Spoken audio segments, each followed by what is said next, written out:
우리가 이제 지난주에서 양심, 믿음의 양심에 대한 부분들을 함께 나누게 되어지는데요.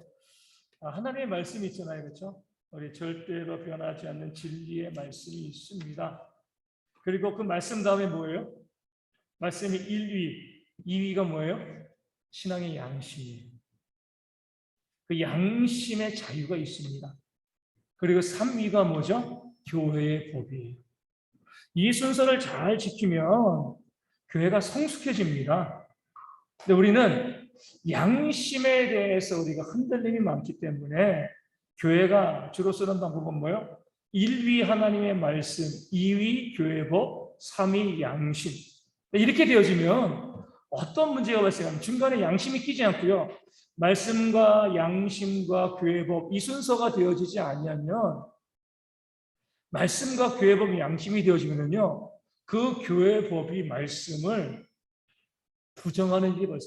그러니까 신앙의 양심이 있기 때문에 말씀과 교회 법 사이에 이 질서가 유지되는 건데, 신앙의 양심을 가장 뒤에 두고 하나님의 말씀 뒤에 교회 법을 두면 경건하고 거룩해 보이지만 이 교회 법이요, 말씀을 부정해 버리는 이런 일들이 벌어집니다. 그래서 많은 교회에서 왜 교회가 문제가 발생하는가? 하나님의 말씀을 가장 중요시한다라고 이야기하고 그 다음에 교회 법이라고 이야기합니다.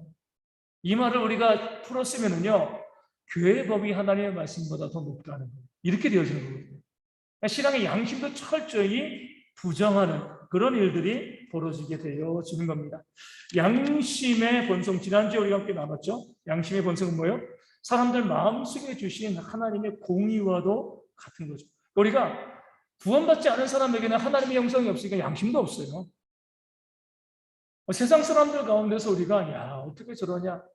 여러분, 당연합니다. 하나님의 형상이 있어야지만 양심이 있는 거예요. 하나님의 형상이 없으면요, 양심이 없습니다. 그래서 우리가 신앙이 성숙해진다는 건 양심이 살아나는 거예요.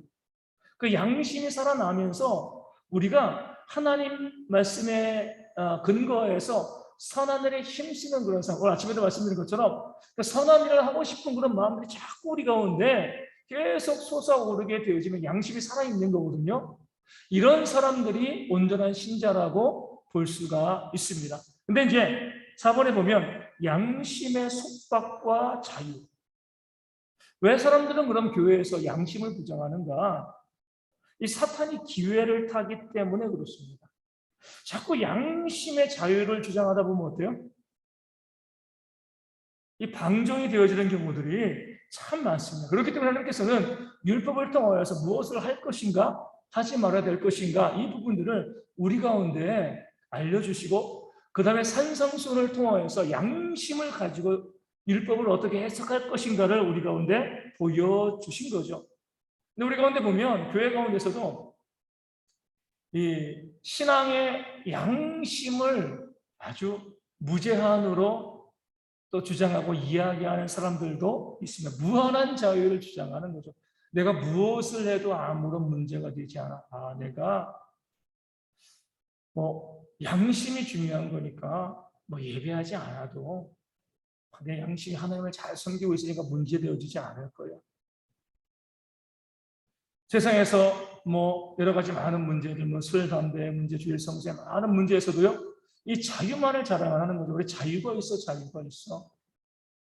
하지만 하나님께서 우리 가운데 말씀하신 것은 그 자유가 하나님의 공의와 부합하냐 이거야.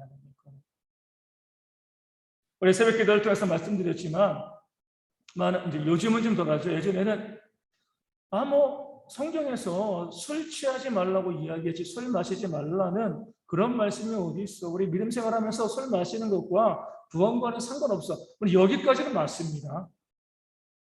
그런데 보면 왜 술을 마시는가? 여기서 양심을 물을 수 있거든요. 정말 술을 마시기 싫은데 성경이 마시라고 해서 나는 어쩔 수 없이 마셔. 이렇게 하는 사람이 있다라고 하면 인정해 줄만 해요. 근데 대부분의 사람들은 뭐죠? 내가 술 마시고 싶은 거죠. 그것을 가지고 성경 말씀을 이용해 먹는 겁니다. 자기 나름대로의 교회법을 만드는 거예요. 양심에 움직이는 거예요. 하나님의 형상이 있으면 먹든지 마시든지 무엇을 하든지 하나님의 영광을 위해서 하는 거잖아요. 우리가 어떤 행동, 어떤 삶을 살아가고 이것이 하나님의 영광이 되어진다. 우리 양심이 판단하는 겁니다. 양심.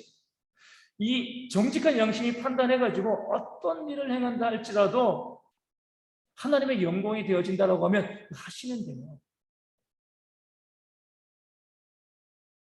그런데 하나님의 영광을 목적으로 하지 않고 신앙의 양심만을 주장하게 되어지면요, 그럼 방종이 되어질 수밖에 없습니다. 내가 하고 싶은 대로 마음대로 하는데 나 신앙의 자유가 있으니까 그렇지 않습니다.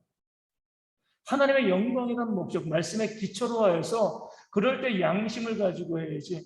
그렇게 하지 아니하면 우리 보면 교회 가운데도 그런 분들 있잖아요. 요즘도 3년 만에 이 퀴어 축제, 이 동성애자 축제 다시 한다 이렇게 했을 때 이것을 갖다가 신앙의 자유라고 이야기하시는 분들도 있습니다. 성경 말씀은 뭐예요? 그 본성상 양심상 그것은 죄라고 말씀하고 있거든요. 죄라고 말씀하고 있는 그 하나님의 법에 순종해야 되는데 그렇게 하지 아니하고 우리 신앙의 자유가 있는데 그 자유를 가지고 그것을 양심의 자유라고 주장하게 되어지면 말씀을 어긋나는 거죠. 우리의 양심의 자유가 하나님의 말씀을 위배되어지면 안 되는 거잖아요.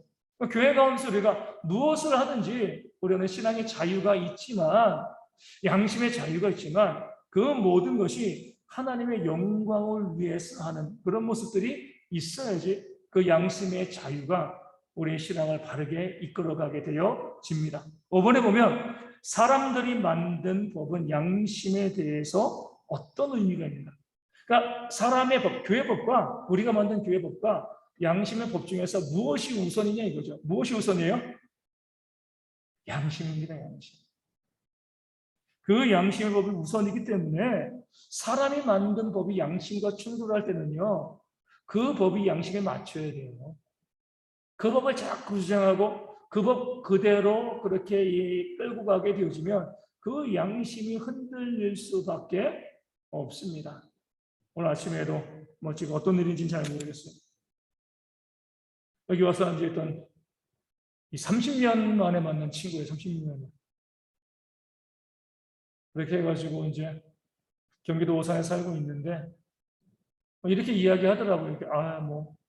다니던 교회에 문제가 있어가지고 교회를 이제 옮기게 되어진다. 이렇게 이제 이야기하면서 이제 오산에서 저기까지 올 수는 없으니까 이제 아직까지 교회를 정하지 못했는데 한번 친구 한번 찾아본다고 인터넷 뒤져가지고 가까스로 저희 교회 동영상 찾아가지고 주소를 찾아가지고 이제 오늘 이제 예배에 참여를 한 거예요. 깜짝 놀랐어요. 왜냐면은 30년 동안 못 봤지만 제가 그 친구를 위해서는 새벽마다 기도했거든요. 새벽마다 이름 불러가면서 기도한 제 친구, 왜냐면은 신앙생활 좀 하기 어려운 환경들이 있기 때문에 제가 신앙생활 잘하는 친구들에서는 잘 기도하지 않습니다. 잘하지 못하는 친구들 위해서는 기도를 하게 되어지는데 와가지고 자기 이름을 이야기하면 제가 멍한 거예요. 찾아보니까 이제 옛날 그 모습이 있더라고요. 좀 잠깐 이야기하고 그러면서 참 안타까웠죠. 신앙생활 잘하고 있었던 것은 너무나 감사한데 다니던 교회 어떤 문제인지 몰라요. 잠깐 만나고 제가 한번 찾아가 봐야죠. 그래서 다니던 교회 문제가 있어가지고 교회를 나오고 또 이제 지금 교회를 찾고 있다 이제 이렇게 이야기를 하고 있는데 어떤 문제인지 몰라지만 결국에는 신앙의 양심이 다 걸려 있습니다. 우리 성도들이 교회를 떠남이 있어서요. 왜 교회를 떠나요? 내 신앙의 양심은 그게 아닌데 교회는 법으로 강제합니다. 가장 대표적인 건 뭐죠? 예를 들어가지고 교회 가운데 우리 임직할 때, 장로관서 안수집사할 때 교회가 헌금을 요구하는 경우, 또 일정액을 또 정해서 하는 경우 그런 교회들도 많이 있습니다. 이것이 내 신앙의 양심에 걸리는 거예요. 교회는 정해진 규칙과 룰입니다, 그렇죠? 그런데 내가 헌신하기 싫은 게 아니에요. 싫어서 그런 게 아니라 나는 그냥 자유롭게 헌신하고 싶은데 내 은혜 받은 대로 헌신하고 싶은데 교회가 이미 그것을 정해놔요. 임직받을 때 이렇게 해야 됩니다. 그럼 내 양심에 걸리는 거예요, 양심. 아, 이것이 과연 옳은 것인가? 내 교회는요, 그 개인의 양심보다 뭘 더 중요하게 생각해요? 교회가 정해진 규칙을 더 중요하게 생각을 합니다. 우리 주보에 이름, 헌금 이름 적는 것도 그러잖아요. 교회 헌신하는 것도 마찬가지죠. 아, 나는 이름 내지 않고 무명으로 교회 헌물도 하고 헌신도 하고 헌금도 하나님께 드리는 거니까 나 이름 적지 않고 하고 싶은데 내가 다니는 교회가 그것을 다 공개하는 그런 교회 법이죠. 일종의 교회 룰이에요. 뭐에 부딪히는 거예요? 양심에 부딪히는 거죠. 내 신앙의 양심. 우리 교회가 성도들의 신앙의 양심을 고려하지 않는 교회들이 많습니다. 어떤 교회에서는 강제로 교회가 다 박수를 치지 않아요. 그러면 성도 중에서 어때요? 나는 그냥 조용히 정말 가슴에 손 얹고 기도하고 싶은 그런 사람들 있잖아요. 그렇죠? 그런 사람들에게는 그 양심의 그 신앙의 자유를 빼앗기는 겁니다. 또 정반대로 어떤 교회는 박수 치려고 그러는데 박수 치면 안 된다고 이렇게까지 이야기하는 교회가 있어요. 저희 주부에도 보면 그러잖아요. 찬양할 때 박수 하나님께서 마음을 박수 치고 박수 치고요. 아니면 안 하시고 치고 손을 들고 찬양해도 되고요. 그냥 찬양하세요. 일어나서 찬양해도 되고요. 마음껏 우리 가운데 있는 신앙의 자유가 있는 거예요. 이런 것들을 딱 규정해 놓는 거예요. 기도는 크게 하면 안 돼. 아니, 기도는 크게 해야 돼. 어떤 교회에서는 예전에 방언받지 못하면 구원받지 못했어. 교회의 법이 성경에 그런 말씀은 없잖아요. 그렇죠? 교회의 법이 그 개인의 신앙의 자유를 침해하는 겁니다. 이런 일들이요. 교회 가운데 너무나 많이 있어요. 이 모든 것들이 잘못되었다는 겁니다. 우리가 성경에서 위정자에게 복종하라고 했을 때 우리 양심을 가지고 위정자에게 복종하는 겁니다. 위정자들이 요구하는 것이 우리 신앙의 양심을 침해하면은요 불복종할 수 있어요. 신앙의 양심 안에서 복종하는 겁니다. 뭐 옛날처럼 위정자들이 일제시대에 우리가 이 땅을 지배하니까 무조건 신사참배예요. 근데 왜 위정자들에게 복종하라 이 말씀을 알고 있는 우리 목회자들이 또 많은 신앙의 부인들이 왜 위정자들에게 복종하지 않고 감옥에 갇히고 순교했습니까? 양심의 자유의 문제예요. 양심의. 위정자들에게 복종하라는 그 말씀도요.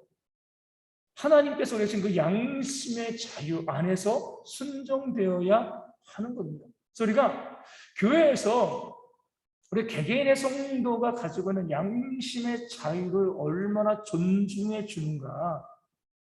이게요, 그 교회의 신앙의 성숙도와 연결되어집니다. 대부분의 교회는 어때요? 교인들을 어린아이로 보는 거죠.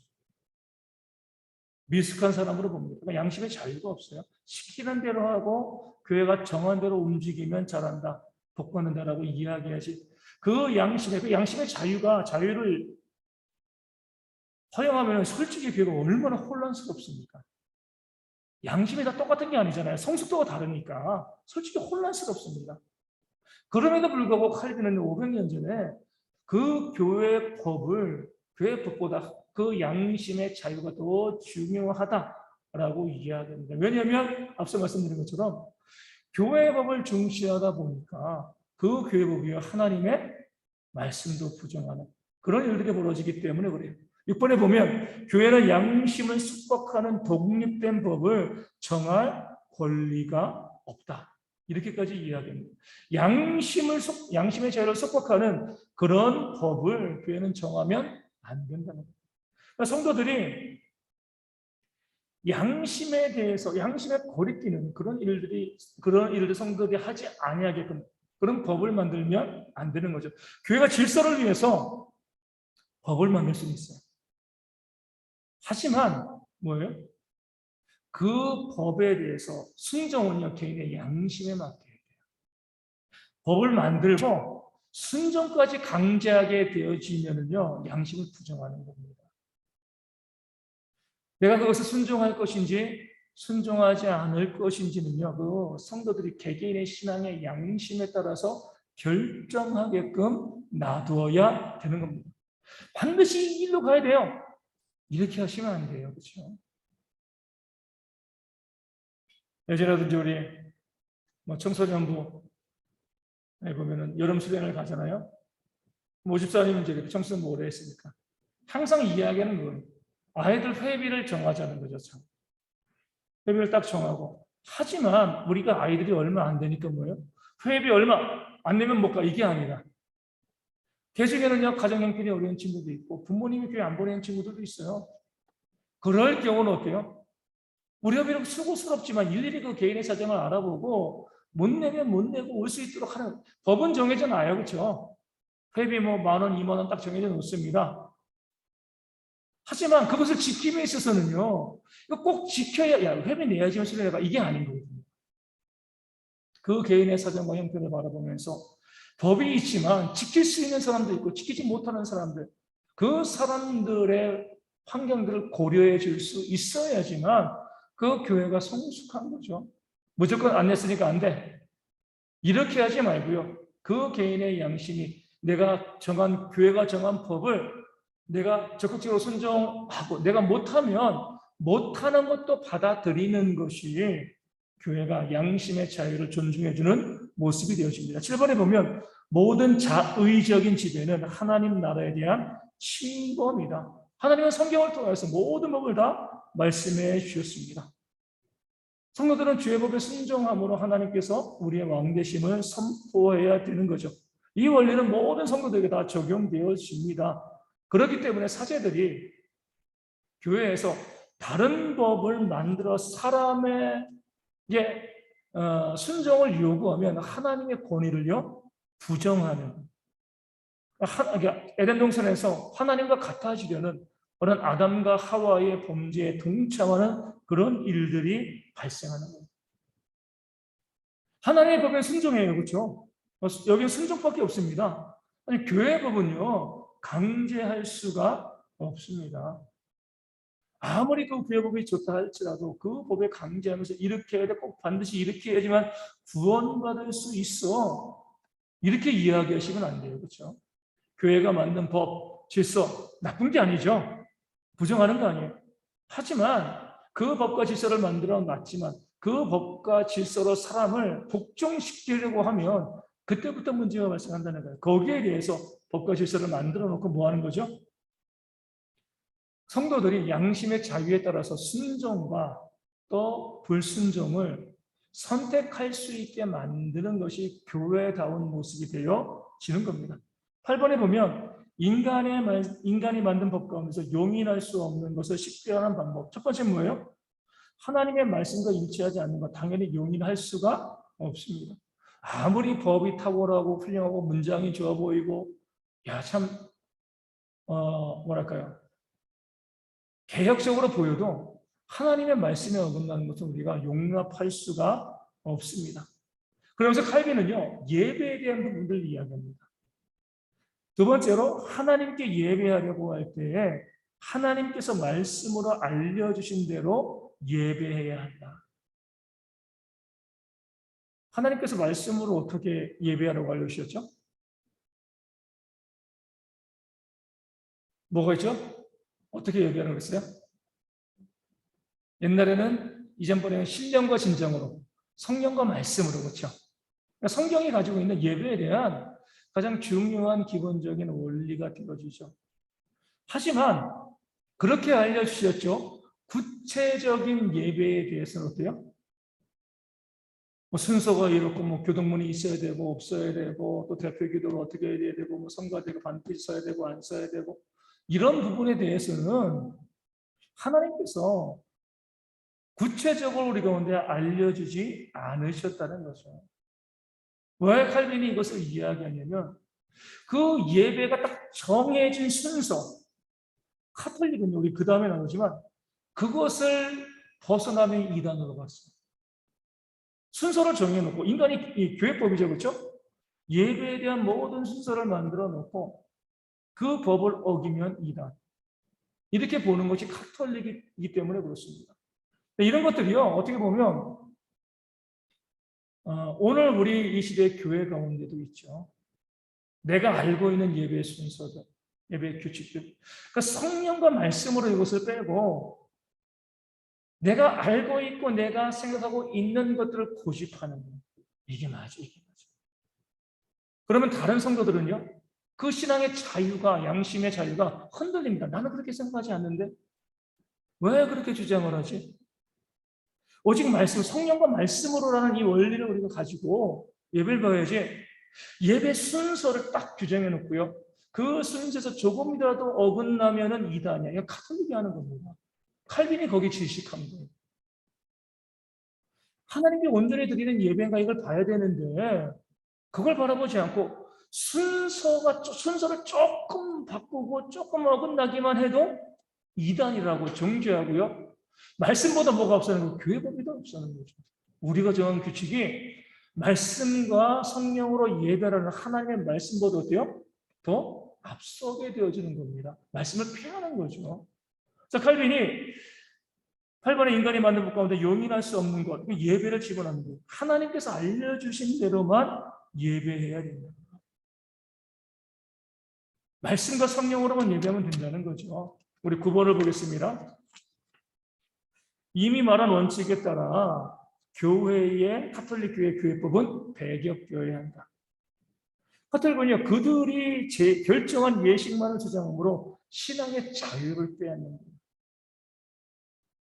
하나님의 말씀의 원리에 따라서 자유롭게 예배해야 되는데 옛날에 구약의 엄격한 제사 중에서도 예외가 허용되는데 카톨릭은요, 교회법이 정한 거는 그대로 하는 거예요.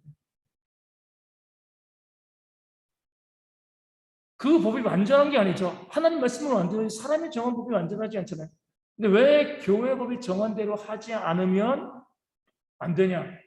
교황에 대한 지배 때문에 그래요. 어떻게 하나님을 이게 정말 좋은 거 이게 아니라 니네들의 교황에게 순종하냐 순종하지 않냐 이것을 가리기 위해서 딱 정해진 예배 순서를 주고요. 그 예배 순서에 맞춰서 예배할 것을 요구했습니다. 뭐와 같아요? 독재와 같죠. 그러니까 형식을 어겼다고 무자비하게 비판하고 탄압하는 것은요. 독재자들이 좋아하는 방식이 되어주는 겁니다. 내가 정해놓은 규정과 형식이 있어요. 내가 익숙한 그 형식, 이 규정이 있습니다. 이것에 어긋나면 교회가 우리 교회 이상해. 우리 교회 이단 같아. 잘못했어. 성경이 말씀하고 있는 게 아닌데 내 법이에요. 내가 섬겼던 교회의 법이 그랬거든요. 교회의 방식이 그랬습니다. 이것이 진리를 대체하는 이런 일들이 벌어집니다. 그래서 우리가 이제 10번을 보면은요. 왜 칼빈이 그렇게 교회법을 반대했는지 아주 분명하게 나와요. 이렇게 나와 있습니다. 하나님의 법을 어긴 데 대해서는 단지 경한 보상을 요구하면서 자기들의 명령, 인간의 법이죠. 조금이라도 어기면 투옥과 추방과 불과 칼로 처벌한다. 말씀을 어긴 건 괜찮아요. 교회법을 어기면은요, 비난에 비난을 더하는 거죠. 그러니까 이 기독교에 보면 정말 기가 막힌 내용이 많아요. 몇 개만 제가 소개해 드리겠습니다. 이렇게 하는 거예요. 1년 동안 철저히, 지난주에 얘기했지만 1년 동안 철저히 약한 생활을 하는 것보다 연말에 은밀한 고백, 고해성사 하지 않는 것을 더 악하다고 보는 거예요. 맨날 죄 짓고 괜찮아요. 신경 안 써요. 근데 너 고해성사했어? 안 했어. 아니, 지옥 가려고. 정말 선하게 살아왔어요. 근데 고해성사 안 하면 지옥 가는 거예요. 근데 정말 아주 나쁜 놈으로 살아왔는데 고해성사했어요. 너는 구원받았어. 교회 법에 고해성사를 정해놓으니까 이거를 했냐 안 했느냐 이것이 이 개인이 어떤 삶을 살아왔는가 말씀에 순종했는가 순종하지 않았는가 보다 훨씬 더 중요하게 됩니다. 아까 말씀드린 것처럼 말씀 밑에 교회법을 두면은요 이 교회법의 말씀을 완전히 부정해버리는 거예요. 칼빈의 복이 얼마나 기가 막히겠습니까? 그 사람이 거룩해지는 것이 어떤 삶을 살아왔느냐에 따르지 않고 고해성사 했냐 안 했냐 여기에 따라서 결정되어진다고 하면 말씀보다 교회법이 더 위에 있는 것이 아니냐. 또 이렇게 봅니다. 매일 음행을 행하는 것보다 금요일에 금식하는 날이거든요. 금요일에 고기를 조금 맛보는 것이 더 악하다고요. 매일 음행을 행하는 거 신경 안 씁니다. 괜찮아. 금요일 고기 조금 먹으면 지옥 갈 놈이라고 이야기합니다. 교회법이 그러니까. 음행하지 말라는 하나님의 말씀은 중요하지 않아요. 금요일 고기를 먹었느냐 안 먹었느냐. 매일 음행하다고 하다가 금요일에 고기 안 먹으면 좋은 신앙입니다. 일주일 동안 거룩하게 살다가 금요일 날 고기를 한번 먹었어요. 그럼 지옥 걸림이 되어지는 겁니다. 그러니까 교회법이 성경보다 앞서게 되어 양심보다 앞서게 되어지면 이런 일들이 벌어지는 겁니다. 사제가 1,000번 음행을 행하는 것보다 한 사람과 합법적으로 결혼하는 것이 더 악하다. 사제로서 독신으로 있으면서 이제 결혼하지 않는 거죠. 1,000번 음행을 해도 괜찮아요. 그런데 합법적으로 결혼하면 지옥 가는 거예요. 교회 법에 사제들이 결혼하지 말라고 해놨으니까. 음행을 지속하면서도 결혼하지 않으면 좋은 사제예요. 거룩하게 성결하게 살다가 한 여인을 만나서 한 가정을 꾸리면 지옥 갈 사람이 되어지는 겁니다. 교회 법을 그렇게 만들고 적용해 나가고 있는 거죠.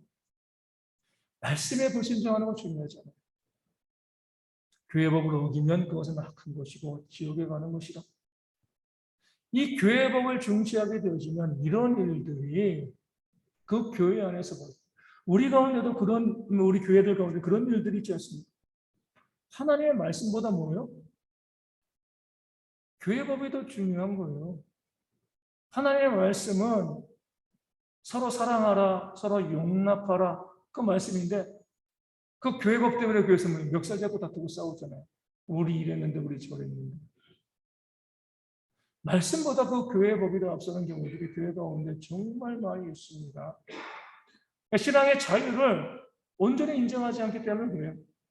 말씀 밑에 신앙의 자유를 두고 그 다음에 교회 법이 있어야 되는데 말씀 밑에 교회 법을 두니까 신앙의 자유를 부정해 버리니까요. 교회 가운데서 하나님의 말씀이 부정되어지는 그런 일들이 계속 벌어지게 되어지는 겁니다. 그래서 우리가 항상 우리가 교회 가운데 행하고 하는 모든 것들이 우리 신앙의 자유의 말씀을 주어서 온전한 것이고 이것을 바라보셔야죠. 우리가 정한 교회 법에 일치하는가 이것 때문에 다투고 싸우는 것이 아니라 신앙의 자유와 양심의 자유를 먼저 생각할 필요가 있습니다. 11번에 보면 가톨릭 교회법은 무의미하며 무익하다. 칼빈은 아예 그것이 교회법 자체가 의미도 없고 유익하지도 않다라고 이야기합니다. 가톨릭 교회법을 통해서 이 예배를 지금 다루고 있거든요. 장엄한 미사의 형식을 만들었습니다. 외적인 화려함과 절제에 이르러서 경건하게 보일 뿐이죠.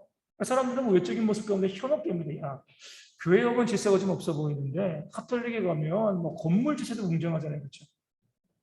그 안에 들어가면 완전히 그냥 압도되어지는 듯한 그런 느낌이 들게 되어집니다. 예전에 말씀드린 것처럼 우리 이제 이 괴벨스가 히틀러의 선전부전이죠. 괴벨스가 이 히틀러의 집을 완전히 이 고대 신전처럼 관사를 그렇게 잘 지어놓고 우리 전쟁을 시작하면서 다른 나라에 이 총리를 불러온 거죠. 그 총리가 독일에 갈 때까지만 하도 그냥 협상하러 갔는데 그 히틀러의 그 관저에 그 신들의 궁전 같은 그 관저에 들어가면서 압도당한 거예요. 그래서 한국 사인하고 나왔다는 거죠. 우리가 겉으로 보여지는 것이 그만큼 사람을 많이 지배합니다.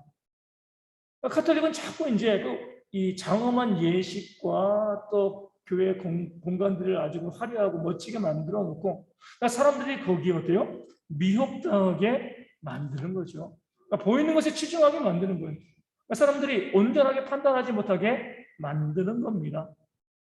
카톨릭의 모든 교회법들로 그거 보면 참 어떻게 보면 고상하고 좋아 보여요.